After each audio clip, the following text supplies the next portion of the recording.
Shalom. First, foremost, we give all praises, honors, and glories unto Yahweh Ba'Shem Yahushai Ba'Hashem Ba'Hakadosh. Double honors to my apostles and elders of every millstone. They're doing even well. Peace, blessings, and salutations be unto the members of the elect, the oath elected on the third to USA Shalom. This is Brother Dawada from the GMS Detroit camp, coming at you with another video through the spirit and power. Yahweh Ba'Shem Yahushai Ba'Hashem Ba'Hakadosh. Today let's do another video, or another in transit. The title of this video will be DJ Trump is stirring up the pot. Donald J. Trump is stirring up the pot.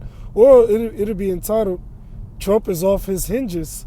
Maybe that'll be the title. And those will this video be edifying. Now you see the steal from Instagram. It says President Trump will impose new tariffs on Canada, Mexico, and China starting tomorrow, which today is February 2nd. No, is it the 3rd? I believe it's the 3rd, February 3rd, 2025. All right? The hopeful year of the destruction of America, right? The salvation of the elect, right? You know, roughly paraphrasing what the elder apostle coined this year. Now, we see how Trump is moving. Even before he got into office, he was, puffing out steam. But now he's breathing fire. All right? Revelation 13 and verse, I believe it's verse 10? No, 11. All right, and I beheld another beast come out of the earth, and he had two horns like a lamb, and he spake as a dragon. All right? Two horns like a lamb, and he spake as a dragon. Okay? DJ Trump right now, he's speaking as a dragon. All right? The word dragon goes back to the word Draco, meaning cruel. All right?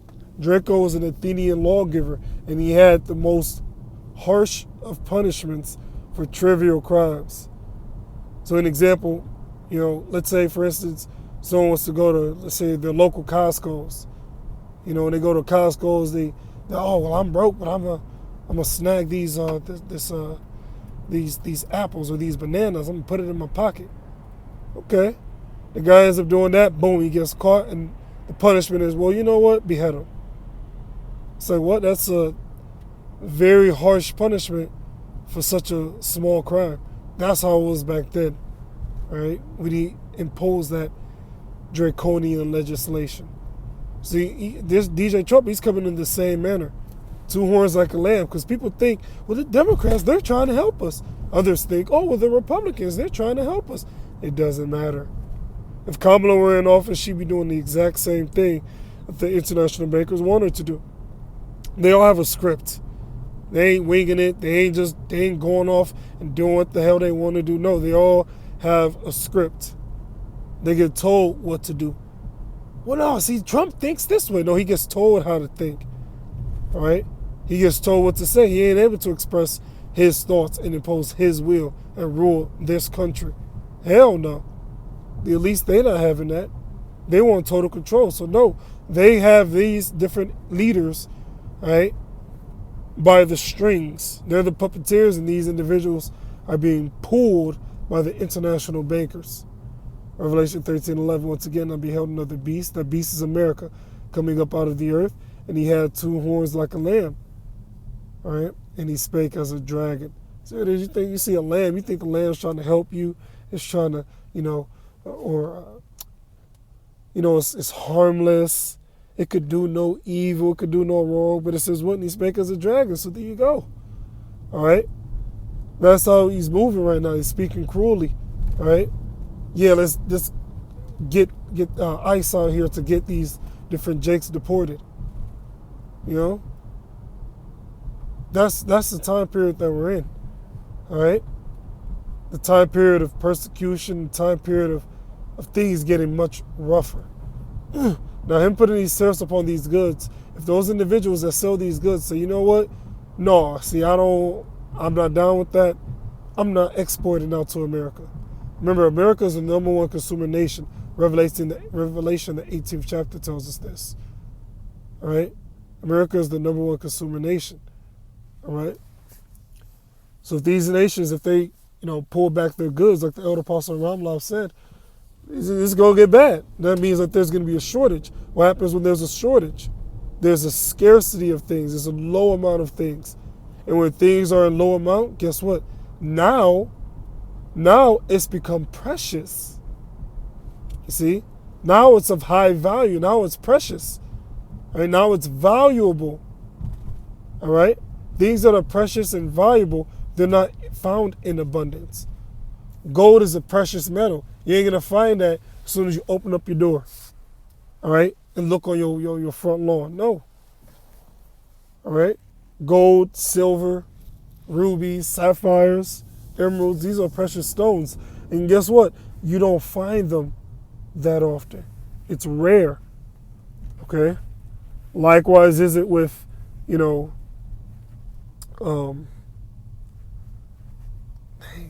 can't remember what I was about to say. I hate when that happens. Wow. Lord's will come back to me. But the Thwadi Shemil Shai came back.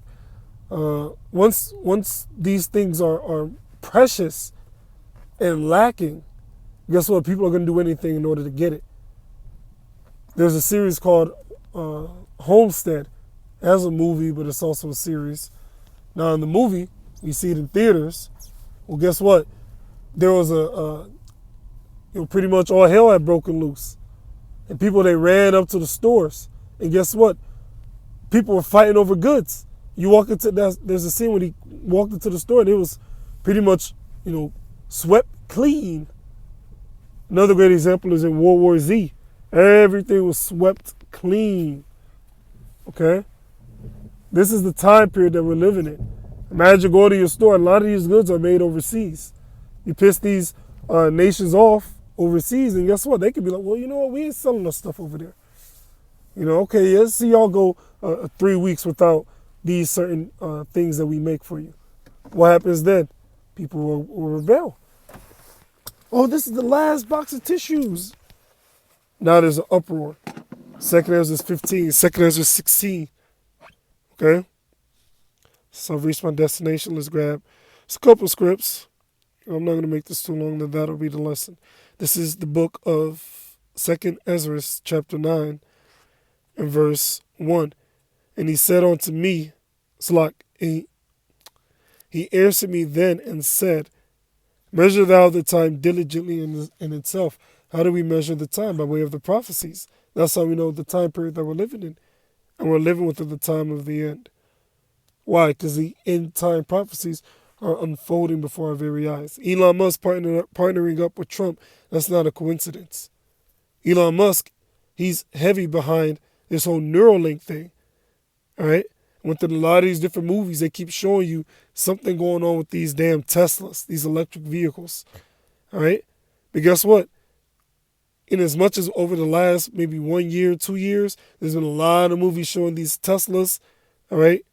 The Tesla's malfunctioning is supposed to be like a all hell break loose type movie. And it always involves a Tesla. Even Homestead had a Tesla in it. So who is behind Tesla? Elon Musk. So Elon Musk, he's very important for these end times. All right? That's one way you can look at that. Elon Musk is an important figure to help bring about the end. Him partnering up with Trump, I've never seen him do something like this. So don't be surprised when the CHIP is made mandatory, because like the elder apostles I've been speaking about for years, they're going to make it mandatory to where you can't go out and buy and sell unless you have it. Measure thou the time diligently in itself, and when thou seest part of the signs past, which I have told thee before, then shalt thou understand that it is the very same time wherein the highest will begin to visit the world which he made. Therefore, when there shall be seen earthquakes, yeah, we see earthquakes. You may say, well, there's always been earthquakes. Unbelievers love saying that. All right? Well, guess what? We believe according to faith, like the Apostle Gabar says. And guess what? Yes, there's always been earthquakes, but guess what? Now it's unprecedented. Now it's unprecedented. All right? There's been earthquakes for a very long time, I should rather say. But now it's unprecedented. You can't even keep up with them all. Places where there usually hasn't been an earthquake in centuries. boom, they getting hit, right? Crazy weather within places that you wouldn't even fathom would experience crazy weather. An example in Michigan, how we go from -10, -11 to all the way to +30 in just a matter of weeks. And when thou seest part of the time, and when thou seest part of the signs past, which I have told thee before, then shalt thou understand that it is the very same time wherein the highest will begin to visit the world which he made. Therefore there shall be seen earthquakes and uproars of the people in the world, which we see. It reminds me of the whole Yellow Vest protest. That was a constant uproar of the people. And there's all kinds of uproars of the people. Okay, all you gotta do is just turn on the news. Look what's going on over there in the Middle East. A lot of people are happy about it and they're protesting about it.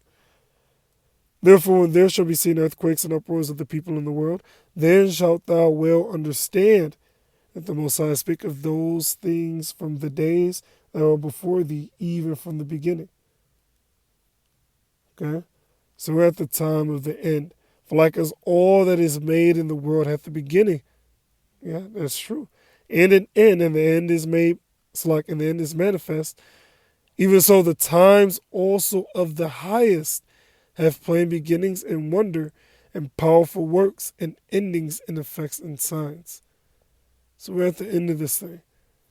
Okay? I'm going to close out with this. This is the book of 1 Peter, chapter 4, verse 17. Oh. Is it 7? Yeah. 1 Peter 4 and 7. But the end of all things is at hand. We're at the end of this thing. The end of this man's system. All right? When the disciples ask, when shall the end be? This is what Peter's talking about. But the end of all things is at hand. The end of what? The end of Esau's rulership, which is what they were looking forward to taking place back then when Esau was ruling as the Romans. But the end of all things is at hand, meaning it's close. Be therefore sober, meaning clear-minded, and watch for these prophecies unto prayer, because we have to be praying. Our praises, honors, and glories be to Yahweh, Bashir, Rashad, the blindest, my apostles and elders. Peace and blessings to the elect. Shalom.